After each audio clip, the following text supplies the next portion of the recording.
চট্টগ্রামের ব্যাপারে আমরা একটা প্রোডাকশন ওয়ারেন্ট এবং একটা হচ্ছে অ্যারেস্ট ওয়ারেন্ট জারি করার জন্য দুটো আবেদন ছিল আমাদের। চট্টগ্রাম মহানগরীতে জুলাই আগস্টের অভ্যুত্থান চলাকালীন সময়ে যে হত্যাযজ্ঞটা পরিচালিত হয়েছে তার সিংহভাগের সাথে সম্পৃক্ত ছিল আওয়ামী লীগ, যুবলীগ এবং ছাত্রলীগের নেতৃবৃন্দ, তাদের কর্মীরা, যাদেরকে আমাদের তদন্ত সংস্থা ফিল্ড ইনকোয়ারি করে তাদেরকে ভিডিও ফুটেজে, লাইভ উইটনেসের মাধ্যমে, পত্রপত্রিকায় সব কিছু মিলিয়ে তাদেরকে আইডেন্টিফাই করেছেন। এরকম 15 জনের বিরুদ্ধে সেখানে সাবেক মন্ত্রী হাসান মাহমুদ, তারপর নৌফেল এরা সহ, আজমান নাসির সহ চট্টগ্রামের ছাত্রলীগ, যুবলীগ এবং আওয়ামী লীগের যারা নেতৃত্ব তাদের বিরুদ্ধে তাদের সম্পৃক্ততা পেয়েছে, তাদের বিরুদ্ধে গ্রেপ্তারি পরোয়ানার জন্য আবেদন আমরা করেছিলাম। সেই 15 জনের বিরুদ্ধে গ্রেপ্তারি পরোয়ানা জারি করেছেন। চট্টগ্রামের আরও একজন আসামি যিনি কারাগারে আটক আছেন, ফিরোজ, যিনি ওই অভ্যুত্থানের সময়ে হামলার ঘটনার সাথে সম্পৃক্ত ছিল, তাকে অন্য মামলায় গ্রেপ্তার করা হয়েছে। তাকে এই মামলায় গ্রেপ্তার দেখানোর জন্য আমাদের আবেদন ছিল, সেটাও মঞ্জুর করা হয়েছে। এর বাইরে মোহাম্মদপুরের যে হত্যাযজ্ঞ সেখানকার মামলাতে 2 মাসের জন্য তদন্তর জন্য আরও সময় বাড়ানো হয়েছে। সেখানে একজন আসামি যে সরাসরি ওমর ফারুক নামে একজন আনসারের সদস্য, যে কোনো উস্কানি ছাড়া মানুষগুলো গেটের সামনে দাঁড়িয়ে আছে, সে দূরের থেকে এসে দৌড়িয়ে এসে তাদেরকে গুলি করে মেরে ফেলল। এই একজন আসামিকে গ্রেপ্তার করা হয়েছে, তাকে গ্রেপ্তারি পরোয়ানা মূলে আজকে এখানে নিয়ে আসা হয়েছিল, তাকে কারাগারে পাঠানোর আদেশ দিয়েছে। এটা ছিল মোটা দাগে আজকে।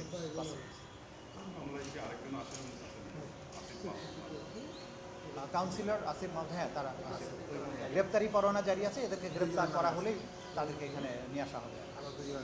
কাজল ইসলাম, আমরা গতকাল দেখলাম একটা বিষয় যে নজিরবিহীনভাবে ট্রাইব্যুনালের সামনে জুলাই আন্দোলনে নিহতদের পরিবার একটা তারা বিক্ষোভ করলো। তো সেখানে তারা চিফ প্রসিকিউটরের পদত্যাগ দাবি করেছেন এবং ওনারা আওয়ামী লীগের বিচার চেয়েছেন। বিষয়টাকে আপনারা কীভাবে ব্যাখ্যা করবেন?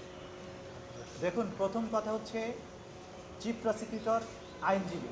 চিফ প্রসিকিউটরের ক্ষমতা, চিফ প্রসিকিউটরের দায়িত্ব আইন দ্বারা ডিফাইন করা আছে।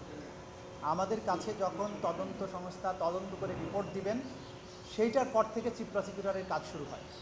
তদন্ত করার কাজটা কমপ্লিটলি তদন্ত সংস্থার উপরে। সে কারণে তদন্ত সংস্থা রিপোর্ট না দেওয়া পর্যন্ত চিফ প্রসিকিউটর তাড়াতাড়ি করে মামলা হিয়ারিং করতে পারেননি। যারা আন্দোলন করেছেন তারা হয়তো না বুঝে করেছেন। আমরা শহীদ পরিবারের আবেগ অনুভূতির প্রতি শ্রদ্ধাশীল। তারা তাদের স্বজনদের হারিয়েছেন, তারা বিচার চাইবেন, দ্রুত বিচার চাইবেন, এই ব্যাপারে কোনো আপত্তি নেই, এটার সাথে তো দ্বিমত করার কোনো কারণ নেই। কিন্তু একটা জিনিস মাথায় রাখতে হবে যে এই বিচারটা আইনের একটা প্রক্রিয়ার মধ্য দিয়ে হতে হবে। এটা মোবাইল কোর্ট না যে আমি বললাম আসামি অমুক, তাকে ধরে এনে ফাঁসিতে ঝুলাই দিব, এটার সুযোগ এখানে নাই। প্রথমে তদন্ত শেষ হতে হবে, তারপরে চিফ প্রসিকিউটরের কাছে তদন্ত রিপোর্ট আসবে, চিফ প্রসিকিউটর ওইটার ভিত্তিতে ফর্মাল চার্জ দাখিল করবেন, এরপরে বিচারের প্রক্রিয়াটা শুরু হবে। তো তদন্ত কাজ 4-5টা মামলা শেষ হয়েছে, রিপোর্ট আনুষ্ঠানিকভাবে এখনও আসেনি। তো চিফ প্রসিকিউটর এখানে কিছু করার নেই। যারা চিফ প্রসিকিউটরের বিরুদ্ধে কথা বলছেন তারা না বুঝে বলছেন, অথবা কোনো একটা বিশেষ মহল তাদেরকে উস্কানি দিচ্ছেন। যেহেতু এই শহীদ পরিবারদের আবেগ অনুভূতি নিয়ে রাজনীতি করার সুযোগ তাদের আছে, তারা এদেরকে উস্কিয়ে আদালতের সামনে নিয়ে এসেছেন। এটা আমি মনে করি এটা উচিত হয়নি, কারণ আদালতের সামনে মিছিল করে আদালতের বিচার করা যায় না। এটা তদন্ত সংস্থা যদি কাজ না করে, সরকারের কাজে যদি ধীরগতি থাকে, তারা রাজনৈতিকভাবে সরকারের কাছে দাবি জানাতে পারেন, কিন্তু ট্রাইব্যুনালের সামনে এসে কোনো বিশৃঙ্খলা তৈরি করাটা এটা শোভনীয় না। আমরা রিকোয়েস্ট করব যে এটা বিচার ব্যবস্থাকে প্রভাবিত করার একটা প্রচেষ্টা হবে। এটা জাতীয় এবং আন্তর্জাতিকভাবে কোথাও এটা কিন্তু ভালো চোখে দেখা হবে। এবং সবসময় আমরা যেটা বলছি যে ভিকটিম পরিবার, শহীদ পরিবার, তাদের জন্য আমাদের দরজা সবসময় ওপেন। আমরা তাদেরকে বাড়ি থেকে দাওয়াত দিয়ে নিয়ে এসে, ডেকে নিয়ে এসে তাদের বক্তব্য গ্রহণ করার চেষ্টা করেছি। এই যে যারা কালকে 2-3 জন শহীদ পরিবারের সদস্য ছিলেন, তাদের প্রত্যেককে বাড়ি থেকে রিকোয়েস্ট করে এনে কিন্তু তাদের অভিযোগগুলো আমরা গ্রহণ করেছি। এখন তারা আমাদের বিরুদ্ধে আন্দোলন শুরু করেছেন, হয়তো কেউ তাদেরকে উস্কানি দিচ্ছেন, তাছাড়া এরকম হওয়ার কোনো কারণ নেই। তারা তদন্ত সংস্থার কাছে, অনেকেই শহীদ পরিবারের অনেকেই আছেন যাদেরকে তদন্ত সংস্থার কাছে গিয়ে বক্তব্য দেওয়ার জন্য অনুরোধ করা হয়। তদন্ত সংস্থাকে তারা সহযোগিতা করে না, বক্তব্যও রেকর্ড করবে না, কোনো তথ্য প্রমাণাদি দিবে না, শুধু বলবে আসামিদের ফাঁসি দাও। এটা তো আমি যেটা বলেছি যে এটা তো মোবাইল কোর্ট না। 1400 শহীদ পরিবারের মধ্যে 150 শহীদ পরিবারও তো আমাদের কাছে আসে না।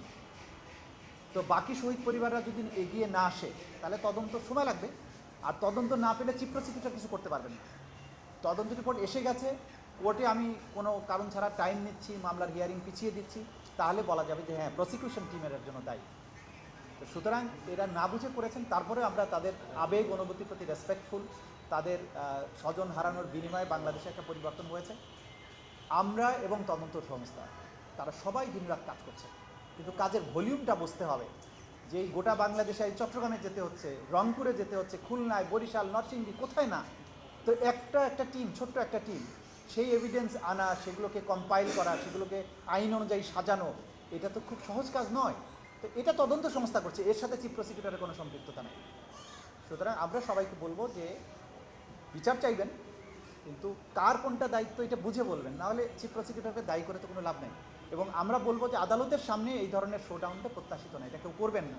কারণ আমরা সবাই মিলে একটা সঠিক বিচার করতে চাই। সেই বিচারটা যাতে সবার কাছে গ্রহণযোগ্য হয়, সেরকম একটা বিচার করার জন্য সবারই সহযোগিতা প্রয়োজন। স্বজন হারানোর বেদনা যেমন সত্য, তেমনি বিচারটাকে সঠিক রাস্তায় নিতে হবে, এটাও সত্য। এই কাজে আমরা প্রত্যেকে সহযোগিতা চাই। যারা আন্দোলন করেছেন তাদেরও সহযোগিতা চাই, যারা আসেননি, যে সমস্ত পরিবার, তাদেরকেও আমরা আহ্বান জানাই যে আসুন, সবাই মিলে সহযোগিতা করলে বিচারটা তাড়াতাড়ি হবে। আর শহীদ পরিবারদের উদ্দেশ্যে আরও একটা বক্তব্য, যে আমার দরজা অলওয়েজ ওপেন, তারা যখন খুশি আসতে পারেন, তাদের কথা বলতে পারেন। এবং কালকেও আমাদের প্রসিকিউটর গাজী তামিম সহ অন্যান্যরা গিয়ে তাদেরকে বলেছেন যে আপনারা ভেতরে আসেন। কারণ রাজপথে গিয়ে চিফ প্রসিকিউটর তো রাজনৈতিক নেতা না, ওইখানে গিয়ে চিফ প্রসিকিউটর তাদের সাথে কথা বলতে পারেন না। তারা ট্রাইব্যুনালের অফিসে আসতে পারেন, তাদের কথা বলতে পারেন, সেই অনুযায়ী চিফ প্রসিকিউটর যতটুকু করণীয় আছে সেটা চিফ প্রসিকিউটর করতে পারেন। এটা হচ্ছে আমাদের পক্ষ থেকে। Thank you. প্রতিবেদন মার্চের প্রতিবেদন এসে তো গেছে, একটা ড্রাফট কপি আমাদের হাতে এসেছে, আর 3-4টার ফিনিশিং টাচ চলছে। তো ঈদ না হলে আমরা মার্চের মধ্যেই 4টা প্রতিবেদন পেয়ে যাব। ঈদের বন্ধের কারণে ঈদের পরপরই আমরা এই প্রতিবেদনগুলো হাতে পেয়ে যাব। প্রতিবেদনের একটা অন্তত বলতে পারি, একটা আমাদের হাতে চলে এসেছে, আরও 3টা ঈদের পরপরই আমরা পাবো আশা করছি। তাজুল ইসলাম, আপনি কি, আমরা যে মামলাটা ওয়ারেন্ট হলো, ওখানে কি হাসান মাহমুদও আছেন? হ্যাঁ, যেহেতু ওনার বিরুদ্ধে আগের কমান্ড রেসপন্সিবিলিটির দায়ে ওনার বিরুদ্ধে আগের থেকে ওয়ারেন্ট জারি করা আছে, কিন্তু স্পেসিফিক্যালি চট্টগ্রামের ব্যাপারে তার ইনভলভমেন্ট আলাদাভাবে পাওয়া যাচ্ছে। সরাসরি সম্পৃক্ততার কিছু ব্যাপারে সরাসরি নির্দেশনা দেওয়ার জন্য আরও কিছু পাওয়া যাচ্ছে, সে কারণে এখানে তার বিরুদ্ধে ওয়ারেন্ট চাওয়া হয়েছে। Thank you.